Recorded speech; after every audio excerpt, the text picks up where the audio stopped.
యొక్క స్పందన ఎట్లా ఉంది అనేది మనం ఏం చేయాలి, అర్థం చేసుకోవాలి. ఓకే, ఇప్పుడు తెగుళ్ళు రాకముందు ఫరో యొక్క స్పందన, దాంట్లో అది ఎక్కడ రాస్తుంది? 5వ అధ్యాయం 1 నుంచి 3 వరకు. తరువాత మోషే అహరోనులు వచ్చి ఫరోను చూచి, ఇశ్రాయేలీల దేవుడైన యెహోవా అరణ్యములో నాకు ఉత్సవము చేయుటకు నా జనమును పోనిమ్మని ఆజ్ఞాపించుచున్నాడనిరి. ఫరో, నేను అతని మాట విని ఇశ్రాయేలీలను పోనిచ్చుటకు యెహోవా ఎవడు? నేను యెహోవాను ఎరుగను, ఇశ్రాయేలీలను పోనీయనెను. అప్పుడు వారు ఇక్కడేమంటా, ఫరో ఏమంటున్నాడు? నేను ఇశ్రాయేలీయులను ఏం చేయను, పోనివ్వను. ఏమంటా, పక్కా కూర్చున్నాడు. ఏమని? నేను ఇశ్రాయేల్ ప్రజలను ఏం చేయను, పోనివ్వను. ఏం చేసుకుంటారు చేసుకోండి అన్నట్టుగా మాట్లాడుతున్నాడు. అరేనా? ఫరో ఏం చేస్తున్నాడంట? నేను ఇశ్రాయేల్ ప్రజలు ఏం చేయను, పోనివ్వను. అన్నట్టునా? ఫస్ట్ ఏంటిది స్పందన? ఫస్ట్ స్పందన ఏంటి? దీనివల్ల మనకేం అర్థమవుతుంది? ఫరో ఏం చేస్తున్నా, మొహమాటం లేకుండా ఏమాత్రం కూడా వెనక ముందు ఆలోచించకుండా డైరెక్ట్ గా ఏం చేస్తున్నాను చెప్తా, నేను ఏం గాను, దేవుని చిత్తం ఏంటిది? ఇశ్రాయేల్ ప్రజలను ఏం చేయాలి, పోనీయాలి, అక్కడి నుంచి వెళ్ళి పంపించేయాలి. పంపించేది ఎందుకు? కావాలంటే దొంగసాటున దేవుడు ఏం కావచ్చు, వారిని తీసుకెళ్ళవచ్చు. కానీ ఎన్నో ఏళ్ల నుంచి దాదాపు 430 సంవత్సరాల దాకా ఫరో ఎవరి మీద ఏలుబడి చేస్తూ వచ్చాడు, ఇశ్రాయేలు ప్రజల మీద. అందుకే దేవుడు ఏం చేస్తున్నాడు, సరే ఇన్నాళ్ళు నువ్వు రాజ్యం చేసావు, ఏలుబడి చేసావు, బానిసంగా వాళ్ళని బానిసత్వంలో ఉంచావు. కానీ ఇప్పుడు దేవుడు ఏం చేస్తున్నాడు, వాళ్ళ ప్రజల అంటే ఇశ్రాయేలు ప్రజల దేవుడు ఏం చేస్తున్నాడు, వారిని పంపించమని చెప్తున్నాడు. పంపి అర్థమవుతుందా? అందుకే ఏదైనా సరే కావాలంటే దేవుని పనితీరు చూడండి ఎట్లా ఉందో. దేవుడు ఎప్పుడు కూడా ఏం కాడు, దొంగచాటున పని చేయడు. దేవుడు ఏదైనా పని చేస్తే ఎట్లా చేస్తాడు, నేరుగా. కావాలంటే వీళ్ళు ఏం చేయొచ్చు, రాత్రి కొన్ని సినిమాల్లో కానీ అక్కడ ఇక్కడ వీళ్ళు పారిపోయేటప్పుడు ఎట్లా పారిపోతారు, చీకట్లో ఏట అవి ఇవి ప్లాన్లు వేసుకొని చేసి, అన్నా కదా. ఇప్పుడు ఖైదీలు ఉన్నారు, ఖైదీలు జైల్లోంచి పారిపోయేటప్పుడు ఏం చేస్తారు, గోడను తవ్వటము, గొంతులు తవ్వటము, ఏదో చేసి అటు దొంకి ఇటు దొంకి ఏదో విధంగా పారిపోవడానికి ప్రయత్నం చేస్తారు. కానీ వాళ్ళు పోయి డైరెక్ట్ గా చెప్తారా, ఏమని, నన్ను వదిలిపెట్టు అని అంటారా? పోలీసుకు పోయి చెప్పలేదు, చెప్పే అవకాశం లేదు. కాబట్టి ఇక్కడ దేవుడు ఏమంటున్నాడు, ఇశ్రాయేల్ ప్రజల విషయంలో నువ్వు ఎన్ని రోజులు ఏం చేసావు, నువ్వేం చేసావు, ఏలుబడి చేసావు, బాగానే ఉంది, అయ్యింది. కానీ ఇప్పుడు మాత్రం వదిలే నా ప్రజల్ని, అనా ఇప్పుడు మాత్రం నా ప్రజల్ని ఏం చేయి. ఒకవేళ కావాలంటే దేవుడు ఏం చేయొచ్చు, డైరెక్ట్ గా ఏం చేయొచ్చు, ఈ ఆప్షన్ ఇవ్వక ముందే దేవుడు ఏం చేయొచ్చు, తెగులు తీసుకొని రావచ్చు. కానీ తెగులు వెంటనే తీసుకొని రాలేదు. మొదట ఏం చేశాడు, అవకాశం ఇచ్చాడు, మాటలతో వినే అవకాశాన్ని ఇచ్చాడు. అందుకే దేవుడు ఎప్పుడైనా మాట్లాడినప్పుడు వెంటనే ఏం కావాలి, ఆ మాటకు తగ్గట్టుగా స్పందిస్తే దెబ్బ తప్పుతుంది. మళ్ళీ చెప్తున్నా, ఈ ఫరో, సైతాను, లోకము, ఇది ఆత్మీయ విషయాలు వదిలే మనిషిగా చూద్దాం. ఫరోని అయితే ఎట్లా చూద్దాం, ఒక మనిషిగా చూద్దాం. ఇప్పుడు కావాలంటే దేవుడు ఏం చేయొచ్చు, ముందే దెబ్బ కొట్టవచ్చు, దడ దడ దడ దెబ్బలు వేసేయచ్చు.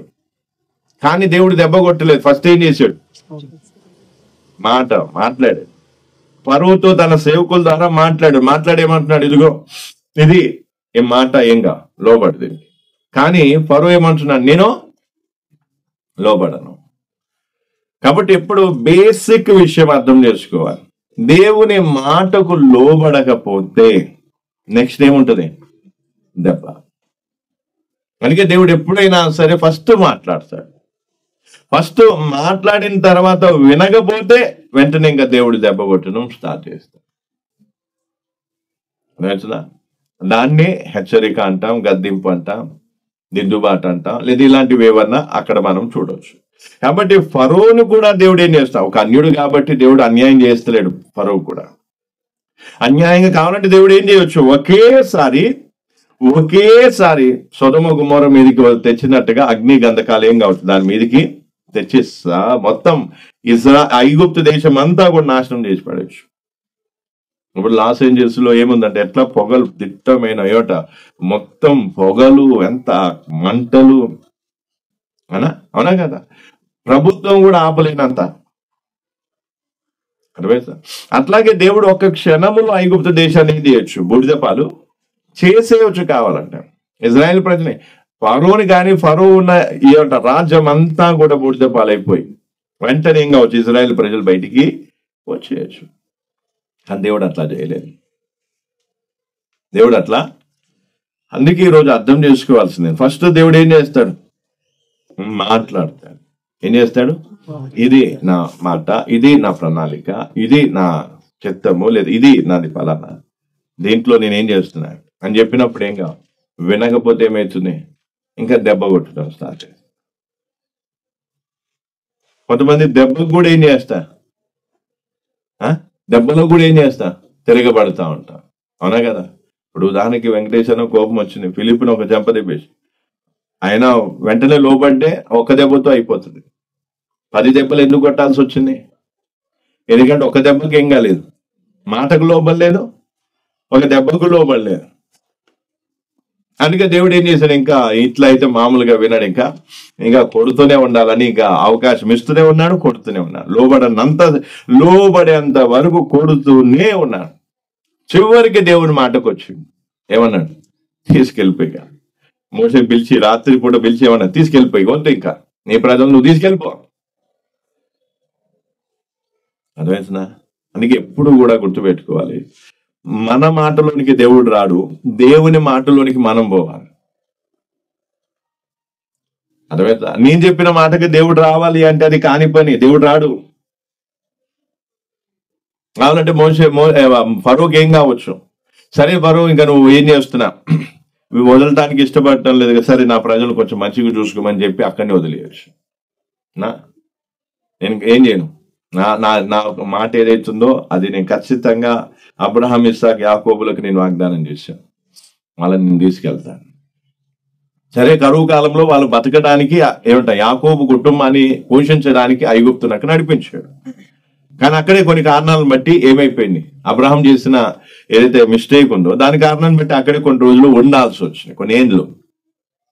ఇప్పుడు ఏం చేస్తున్నా, తీసుకెళ్ళిపోవాలి. తీసుకెళ్ళేటప్పుడు ఏం చేస్తున్నా, ఫస్ట్ మాట్లాడుతున్నా. ఫస్ట్ ఏం చేస్తున్నా, మాట్లాడినప్పుడు ఏమవుతుంది, విన్నారా? అందుకే ఈరోజు మనం కూడా గుర్తుపెట్టుకోవాలి, ఫస్ట్ మాట్లాడినప్పుడు మాటకు లోపడాలి. ఫస్ట్ మాటకు లోపడితే దెబ్బల నుంచి, భారీ దెబ్బల నుంచి తప్పింపబడే అవకాశం ఉంటుంది. అర్థమేస్తుందా? కానీ మనం ఏం చేస్తాం, లేదు దేవునికి లోబడం, దేవుని మాటకు లోపడం. అప్పుడు లేనిపోనివన్నీ తెచ్చుకుంటారు. అవిధేయతను బట్టి కూడా మనకేమొస్తాయి, నానా విధాల రోగాలు, నానా విధాల సమస్యలు వచ్చే అవకాశం ఉంటుంది. అన్నీ కూడా దేవుని నమ్ముకున్నందుకు వచ్చినవి కావు. మనకు వచ్చే రోగాలన్నీ యేసు ప్రభు నమ్ముకున్నందుకు వచ్చినవి కావు. అందులో మ్యాక్సిమం దేని బట్టి ఉంటాయి, అవిధేయతను బట్టి ఉంటాయి. మనం చూపే అవిధేయతను బట్టి నానా విధాల రోగాలు, నానా విధాల సమస్యలు వచ్చే అవకాశం ఉంటుంది.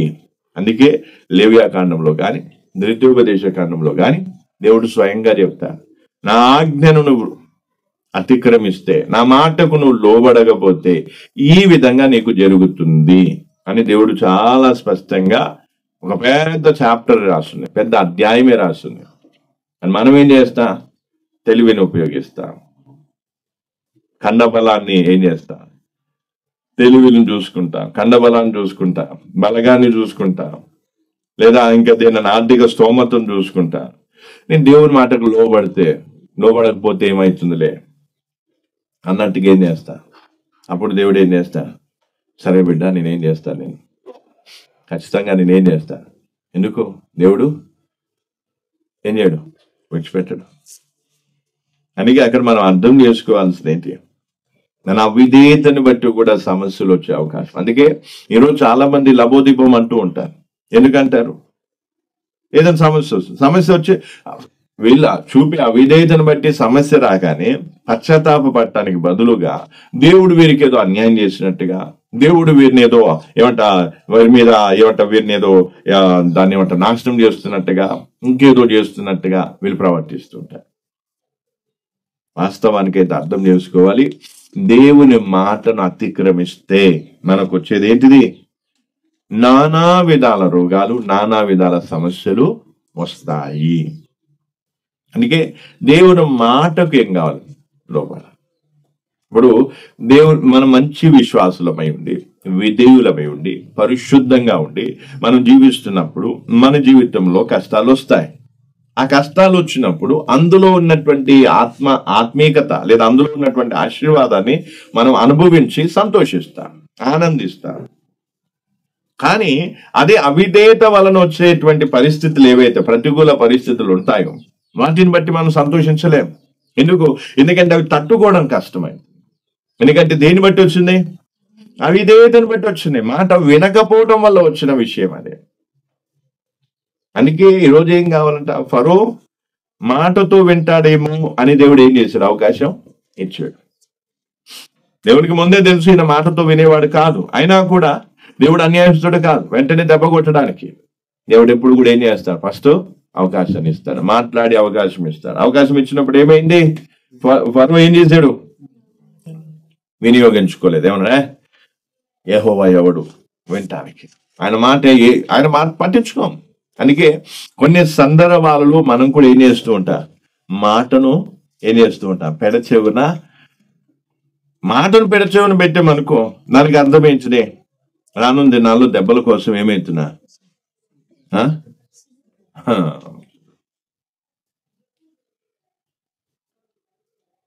అందుకే ఫరో ఏం చేశాడు? ఎన్ని దెబ్బలు తిన్నాడు? దాని తీవ్రత చూడండి. ఫరో ఒక్క అవిధేయత చూపిన కారణాన్ని బట్టి ఫరో దేని మీద అయితే అతిశయించాడో దాని మీద, ఆ రాజ్యం మీద, ఆ దేశం మీద కూడా ఏమొచ్చింది? తెగుళ్ళు వచ్చింది. ఒక్క ఫరోతోనే ఏం కాలేదు. అట్లాగే అవిధేయత అనేది, మాట వినక మనం చేసే క్రియలు ఏవైతున్నాయి అవి మనతో పాటు ఇతరులను కూడా ఏమవుతాయి? నష్టానికి, కష్టానికి దారి. ఏమనుకోవచ్చు, నేను మాట వినకపోతే ఏమైతుందిలే అని. మాట నువ్వు వినకపోతే నీతో పాటు నీ కుటుంబానికి కూడా దాని యొక్క నష్టం ఏం కావాలి? వాళ్ళకు కూడా పాలిపంపులు ఉంటాయి, వాళ్ళు కూడా ఏం కావాలి. అందుకే ఫరో చేసినటువంటి మూర్ఖ పని ఏంటంటే దేవుడి మాటకి ఏం చేయలేదు, లోబడలేదు. కొంతమందితో వచ్చే సమస్య ఏంటంటే వీళ్ళు ఏం చేస్తారు? వెంటనే లోబడరు. అంటే అర్థం ఏంటిది? వీరికి ఏం లేదు, మెత్తటి మాంసపు హృదయం అనేది లేదు. మెత్తటి మాంసపు హృదయం ఉంటే వాళ్ళు ఏం చేస్తారు? వెంటనే లోపడతారు. వాళ్ళ హృదయం ఇంకా ఏముంది? వాళ్ళలో కాఠిన్యం అనేది ఉంది అనేది ఏమైతుంది? దీన్ని బట్టి తెలుస్తుంది. వెంటనే చెప్పగానే వెంటనే చేసేది ఎవరు? మెత్తటి మాంసపు హృదయం ఉన్న వాళ్ళు చేస్తారు.